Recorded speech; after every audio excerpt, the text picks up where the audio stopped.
All right, let's go ahead and take a peek into Reconnaissance. Now within this, we're also going to be taking a look at some other things such as scanning networks. We're going to look at live systems, protocols, and also the enumeration side, all in this section. There's a lot of information to cover, so pay close attention and remember, whatever we're seeing here, most likely you're going to need to remember. So try to remember as much as possible, take as many notes as possible, and kind of take it from there. All right, looking at the step one in the hacking life cycle. Now, if we look at the hacking life cycle, we basically have those 5 phases. I think we mentioned we have the 5 phases of the hacking life cycle. And this is basically starts off with the reconnaissance portion, also known as footprinting. And the whole idea of footprinting is to gather as much information about the target as possible so we can then go into the next phase, which is the scanning enumeration phase. This is basically where we use tools like Nmap and we do a little scan on our network or on the subnet, which would then allow us to see what machines are actually alive. And then from there we can enumerate and try to grab additional information off of those remote machines that we just identified as being alive or on the network. Then we get into the third phase, which is gaining access exploitation scenarios. So this is where we actually get into the systems and we actually try to exploit those systems that we've scanned and that we've enumerated. Then we also maintain access by adding in Trojans and rootkits and so forth, backdoors, and then we cover our tracks with phase 5. So when we look at what information is going to be gathered by the hacker, keep in mind this can be everything from online information sources to local social engineering to remote social engineering. Now we need to figure out things like who owns the systems. We need to find the system owners, who registered for the domain name, things of that nature. We need to also find out what types of systems are used, and we can generally find those out by looking at job advertisements or looking at the Wayback Machine, also known as the archive.org. And then we get into things like how big's the company, figure out if they've actually merged recently with another company that could allow us a possible that we can maybe come in as the merged company employees, things of that nature. All right, we need to figure out how their sites communicate with each other, what type of phone systems they use, PBX systems and such, and whatnot. And then also need to figure out if the IT support is either going to be local or off-site. Right, and then also what's accessible from the internet. So what services, routers, DMZs, things of that nature can we identify while we're online. Now keep in mind when we're doing things like this, especially if we're doing some type of active reconnaissance, meaning that we're actually touching the target's website and things like that, you may want to consider using some type of anonymizer, and we'll talk about that here in a little bit as well. Always a good idea, because you don't want the target knowing your IP address, so you'd mask it by using some type of Tor client, some anonymizer, or some VPN client. So when we look at active versus passive, or passive versus active reconnaissance, passive reconnaissance is going to be known as the process of collecting information about an intended target without direct contact with the target. So this would mean going through websites, search engines, things of that nature. Right? So active reconnaissance, however, is the process of collecting information about an intended target by making contact with the target through social engineering or electronic probing of the target system. So this would be showing up at the target, making phone calls at the target, things of that nature. So again here, footprinting defined. Footprinting, again, it's just the process of gathering data regarding a specific network environment, usually for the purpose of exploiting system vulnerabilities. Footprinting also begins by determining the location and objective of an intrusion. Then finally creating a network diagram and or company blueprint for later attack analysis. You can also check as a reference the searchsecurity.techtarget.com/sdefinition/0, SID14_GCI 546674,00.html. Okay.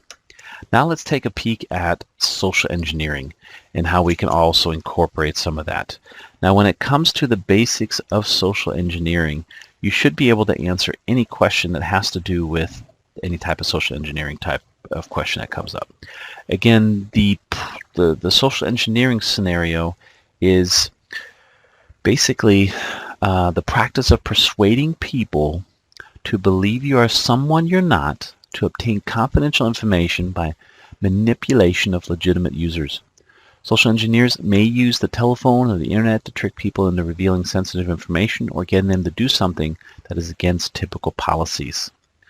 So keep in mind, in layman's terms, that social engineering is generally going to be the act of getting some needed information from a person rather than breaking into a system. Right? So you're not going to do it via digital means, or you're just going to be doing it via human means. So we're going to attack the human factor here. Hacker can obtain information about the target from the internet, newspapers, employees, employee family members, consultants, vendors, customers, and security experts.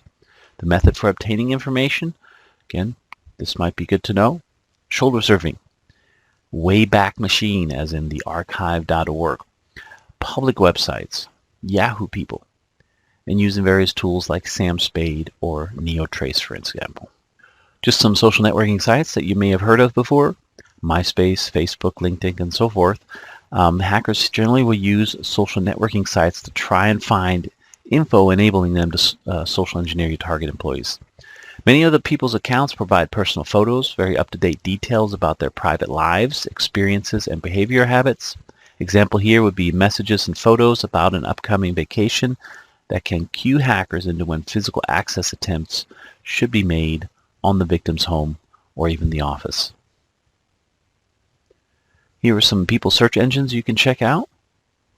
We have zoominfo.com. We have zabasearch.com. We have spock.com. We also have Wink. And you can also list more specialized people search engines by looking at the search-engine-index.co.uk/people_search. All right, and here it is, the Wayback Machine. Now, anytime you come across a scenario where you need to go back in time to figure out perhaps a web page that stated something about jobs, careers, and so forth, that may give us an inkling of information of what machines, what kind of infrastructure they have and so forth on the network, then you would go to the Wayback Machine, also known as the archive.org. Now, Google also has an option that you can look at Google cached pages. However, they're very limited. Anytime we want to go back a month or more, or even years, because it goes all the way back to 1996, you can check out the Wayback Machine, which is basically the archive.org website. It's a pretty nifty little product that is freely available online for you to use. And again, anytime you're looking for something that's a little dated back, you can use the archive.org.